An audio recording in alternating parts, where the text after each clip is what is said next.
The Joker gives actors the chance to choose scenery like no other character, but his true appeal is how much of his backstory remains shrouded in mystery. The only things crazier than the Joker are the fan theories his cinematic escapades have inspired. Here's a fan theory that has been making the rounds lately. Joaquin Phoenix isn't playing the Joker in Joker. At least, not the Joker we all know and love. For starters, Phoenix is playing a character named Arthur Fleck. We've heard Joker's name as Jack Napier before, most notably in Tim Burton's Batman. Jack is dead, my friend. You can call me Joker. But he's never had a 100% canonical identity, and Arthur Fleck is a new one. Frankly, it sounds like a red herring. Mr. Fleck is also several decades older than the boy who would become Batman. This has caused fans to speculate that Phoenix's Arthur Fleck is not the real Joker, but his clownish criminal predecessor who inspires the true Joker years later. Joaquin Phoenix's Joker isn't part of the DCEU and is operating as more of an Elseworlds tale, which honestly means this could go any number of ways. Maybe Batman won't actually be battling his arch-nemesis until the Joker is in his 70s? Or perhaps Gotham is such a wacky place that the psychopathic criminal clown is immortal, which has been hinted at in the comics. Sounds crazy, right? Well, that's the Joker for you.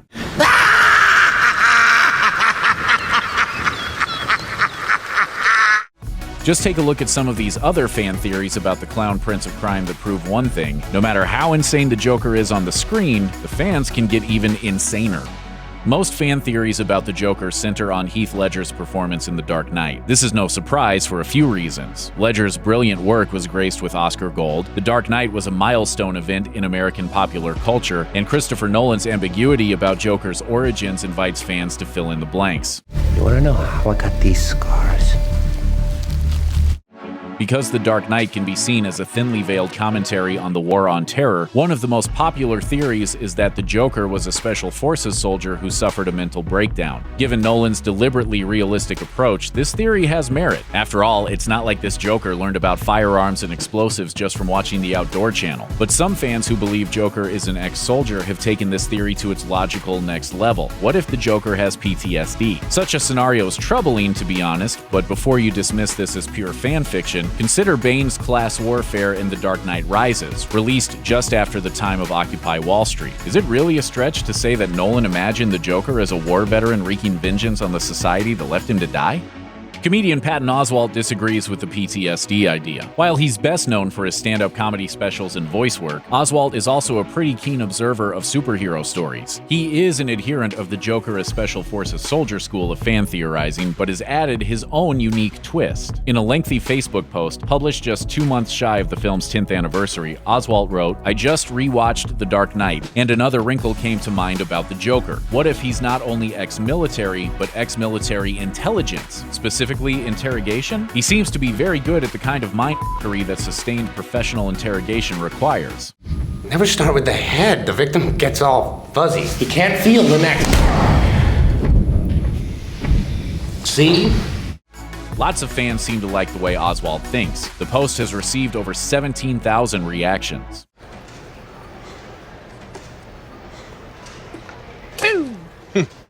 While Nolan has never answered the fan theorizing, and likely never will, the Joker as a military interrogator theory has given fans plenty to mull over.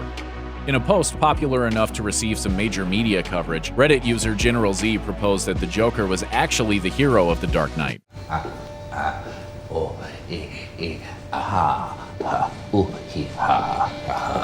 I thought my jokes were bad. According to this theory, before Joker showed up, Gotham was so infected with organized crime and corrupt officials that the city turned to a masked vigilante to save them. Then, the Redditor writes, along comes the Joker, and by the end of a very short time, almost all organized crime was eliminated, many corrupt officials were imprisoned or dead, and the city's vigilante even went into hiding. This was all part of Joker's masterfully executed plan. Well, when you look at it like that, maybe Joker wasn't so bad. Let's not blow this out of proportion. But what about the boats? Joker was literally tempting prisoners and pedestrians to blow each other up. Turns out the Redditor has an answer for that too, as the Joker, quote, proved that there was good even in the most supposedly despicable of Gotham's inmates. That's a pretty generous reading of his motivations. But what is undeniable is that by the end of The Dark Knight, Gotham's criminal underbelly is destroyed. All it took was a few sticks of dynamite, the murder of countless innocents, and a city of millions beset by terror. Gee, Joker, thanks? Another theory that's been making the rounds is that the Joker was a spy. What's the evidence? For one, Joker's knowledge of Gotham's power hierarchy demonstrates a background in surveillance. There's also the fact that Joker can withstand and apply both physical and psychological torture. And there's the fact that, whether you believe he was a hero or villain, the Joker does want to save Gotham by rooting out the city's criminality and corruption. It's an interesting take. Whether or not you buy it, though, the most fascinating thing about this theory is that it shows just how much fans want Joker to be the good guy, albeit in his own homicidal, psychopathic way. I just want my phone call. Before Deadpool broke the fourth wall in his self-titled debut, the Joker did the same thing in The Dark Knight, at least according to one popular fan theory. While Joker breaking the fourth wall has occasionally happened in the comics, he has never done so on the big screen. Or has he? Reddit user Someone's Freaking Out postulated that the Joker in The Dark Knight knows he's in a movie. The Redditor argues that most of Joker's comedy is meant not for the characters in the movie, but for a hidden audience. Us. I'm gonna make this pencil disappear. It's gone. This gives the Joker a characteristic rarely associated with him, namely sanity. You may notice a theme running through these Joker theories. They all fundamentally change the character's arc and consequently the meaning of the movie. But what about a theory that doesn't require any such drastic retconning? Reddit user DorkKnight52 noticed that the Joker, a big fan of mass murder, doesn't kill anyone at Bruce Wayne's party for Harvey Dent.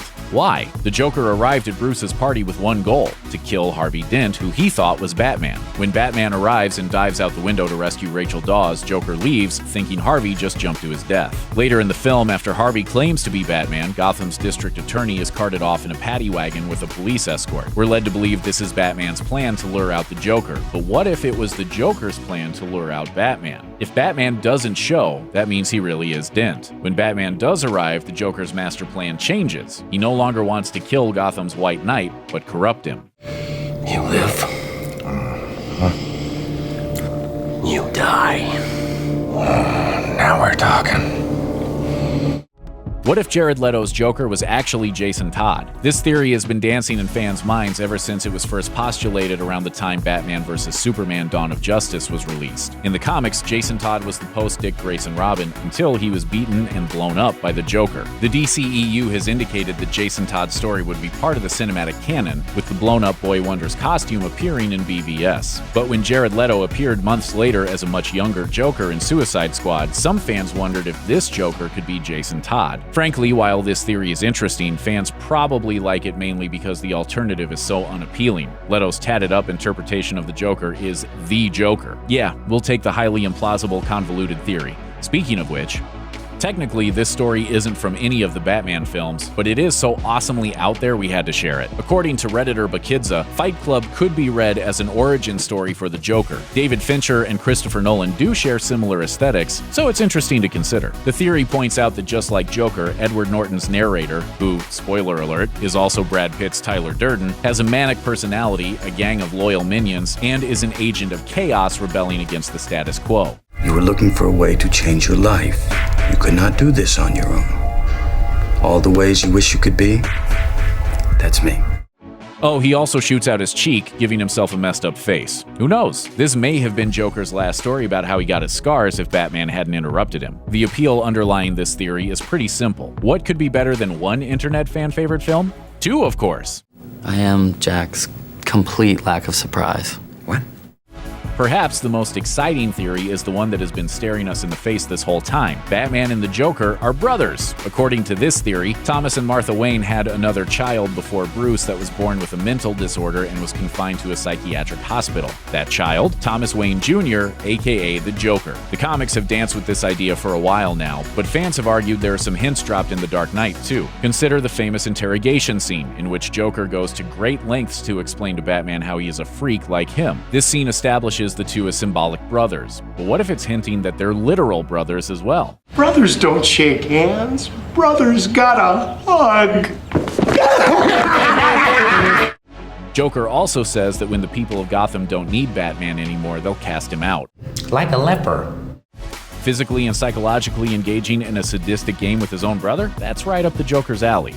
This theory doesn't concern one Batman movie, but several of them. The idea is simple. As soon as one Joker is gone, he's replaced by another. If we're being literal, this is the only theory that is 100% true. From a business perspective, Warner Brothers does more or less need a new Joker in every incarnation of the Batman franchise. He may be crazy, but the dude is money. While the Joker is necessary from a financial and entertainment perspective in our universe, what if, in some strange metatextual way, he was also necessary because the DC universe itself needs a Joker?